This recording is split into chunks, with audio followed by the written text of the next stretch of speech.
बिस्मिल्लाहिर्रहमानिर्रहीम। अस्सलामुअलैकुम dear students and dear viewers.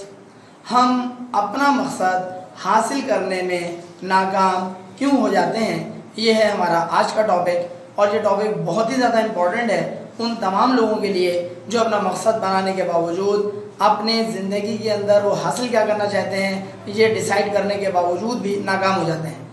याद रखिएगा, बहुत सारे लोग ऐसे भी हैं इसी दुनिया में जो अपना कोई और किसी किस्म का मकसद तय नहीं कर पाते, डिसाइड ही नहीं कर पाते कि उनको हासिल क्या करना है। आसान अल्फाज में उनकी ज़िंदगी में उनके गोल्स क्या हैं, उनके मकासद क्या हैं, उसकी किसी किस्म की कोई सेटिंग नहीं कर पाते, जिसके लिए एक टर्म इस्तेमाल होती है गोल सेटिंग।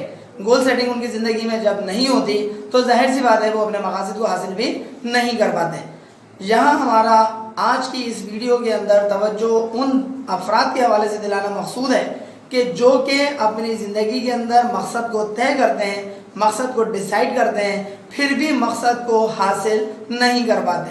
सवाल ये पैदा होता है कि जब आपने मकसद को डिसाइड ना किया हो तो आप फेल हो रहे हैं, नाकाम हो रहे हैं, बात समझ में आती है। लेकिन अगर आपने मकसद को डिसाइड कर लिया है, आपने फैसला कर लिया है कि आप ज़िंदगी में हासिल क्या करना चाहते हैं, तो फिर नाकामी की क्या वजह है और किस वजूद के ऊपर, किस बुनियाद के ऊपर आप नाकाम हो जाते हैं। और अक्सर व बेशतर लोग नाकाम हो जाते हैं मकसद डिसाइड करने के बावजूद। सवाल ये पैदा होता है कि मकसद डिसाइड करने के बावजूद नाकामी की बुनियादी वजह क्या है। तो याद रखिएगा, मकासद यानी कि गोल्स को सेट करने के बाद आपका लाजमी काम ये होना चाहिए कि आप अपनी ज़िंदगी के अंदर प्रायोरिटीज़ को सेट करें। प्रायोरिटीज़ का मतलब होता है तरजीहात। तरजीहात का मतलब ये होता है कि कौन सा काम आपको पहले करना है, कौन सा काम आपको बाद में करना है। इस टॉपिक के ऊपर बाकायदा लिखने वालों ने पूरी बुक्स तहरीर की हुई हैं। और टॉपिक क्या होगा, फर्स्ट थिंग्स फर्स्ट। इसका मतलब ये हुआ कि अगर ज़िंदगी में आपको कोई काम पहले करना है तो उसको बाद के लिए मौखर करके ना छोड़ें, क्योंकि अगर आप बाद के लिए मौखर करके छोड़ देते हैं और किसी ऐसे काम को पहले कर देते हैं जिस काम की अहमियत कम होगी, तो यकीन करें आपके मकासद जो हैं वो सिर्फ मकासद ही रहेंगे। आपके मकासद जो हैं वो सिर्फ तहरीरी तौर पर ही तहरीर रहेंगे, लेकिन अमली ज़िंदगी के अंदर वो अमल ना करने की वजह से आप पीछे रह जाएंगे और आपके मकासद जो हैं वो आप हासिल नहीं कर पाएंगे। मिसाल के तौर पर आपने अपना एक टारगेट सेट किया है कि रोज़ाना कि आपको 5 घंटे फॉर एग्जाम्पल स्टडी करना है। ज़रूरी नहीं है 5 घंटे हो, 4 घंटे स्टडी करना है, 3 घंटे स्टडी करना है, कुछ भी आपने एक टारगेट अपना सेट किया, लेकिन उस टारगेट के मुताबिक आप अमल ही नहीं कर पा रहे हैं। एज्यूम करें अगर आप 3 घंटे का टारगेट सेट करते हैं तो हफ्ते के अंदर आपके 21 आवर्स लाजमी तौर पर आपको पढ़ लेने चाहिए।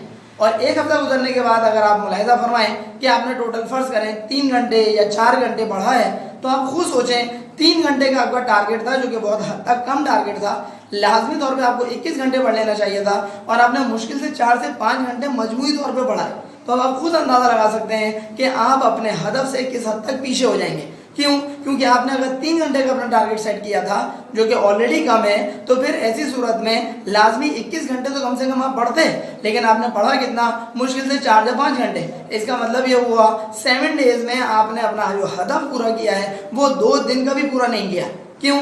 क्योंकि एक दिन में 3 घंटे का टारगेट है तो 2 दिन में 6 घंटे होना चाहिए। आपने पूरे हफ्ते में टोटल पढ़ा है 5 घंटे।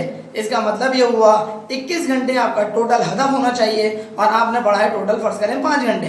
तो इसका मतलब हुआ 21 में से 5 को अगर आप निकाल देते हैं तो 16 घंटे आप डेफिसिट में चले गए, 16 घंटे आप खसारे में चले गए। जाहिर सी बात है अगर आप 16 घंटे खसारे में चले गए तो खुद ब खुद आप अंदाज़ा लगा सकते हैं कि जितना भी आपके पास रिमेनिंग टाइम बचेगा उस रिमेनिंग टाइम में आपको अब एक्स्ट्रा मेहनत करनी पड़ेगी। लेकिन क्या कहने लोगों के हरकत और सकनात के कि जब पहले हफ्ते 5 घंटे पढ़ा, दूसरे हफ्ते 5 घंटे भी नहीं पढ़ा, उससे भी कम पढ़ा। अगले हफ्ते जबकि आपको कितना पढ़ना चाहिए था, अगले हफ्ते के 21 घंटे और प्लस पिछले हफ्ते के डेफिसिट 16 घंटे, और अगले हफ्ते आप फर्ज करें टोटल पढ़ते हैं 4 घंटे।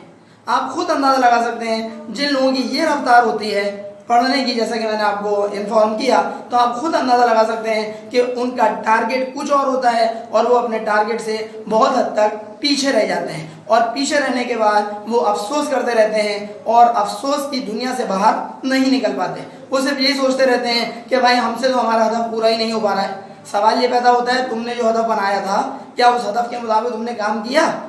तुम हर वक्त अपने हाथ में फ़र्ज़ करें मोबाइल लेके बैठे रहते हो, फ़र्ज़ करें तुम इधर उधर दोस्तों में निकले रहते हो, फ़र्ज़ करें किसी किस्म की तफरी का जो मौका होता है वो तुम हाथ से ज़ाया नहीं करते।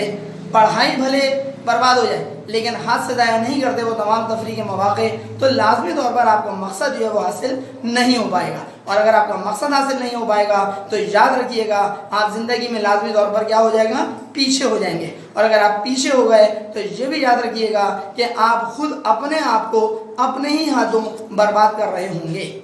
उम्मीद है हमारी इस बात से आप यकीनन एग्री करेंगे और ज़्यादा से ज़्यादा लोगों तक हमारा ये पैगाम पहुंचाने का सबब बनेंगे शेयरिंग करके, ताकि ज़्यादा से ज़्यादा लोग इस वीडियो से फ़ायदा उठा सकें।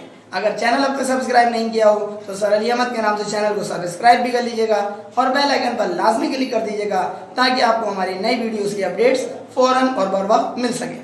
अगली वीडियो लेक्चर तक के लिए अपने टीचर सर अली अहमद को इजाज़त दीजिए। अपना बहुत ख्याल रखिएगा। अस्सलामु अलैकुम।